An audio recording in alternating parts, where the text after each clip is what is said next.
Restoring God's presence requires harmony and dedication, as David's story inspires. God's chief musician, you do know that David wrote some of the songs, right? Yeah. That means he wrote some of them songs that you sing. That's right. You know, psalms, songs, amen, kind of the same thing. Yeah. Amen. Praises unto God. And here is David going to get the Ark of the Covenant. Right. Ark of the Covenant, it represents the presence of God. Amen. And David and them lost that ark one time because, amen, they was driving the ark on some oxen on the cart. And one of those people who wasn't supposed to touch it tried to save the presence of God from hitting the ground, but see, he wasn't supposed to do that. They were not following God's instructions. Amen, amen, amen, amen. But David, even though he lost it and the Philistines got it, amen, it was David's job to get the presence of God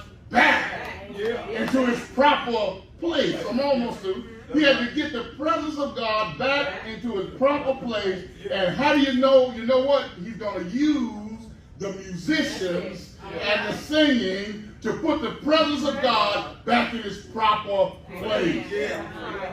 Don't stop the music.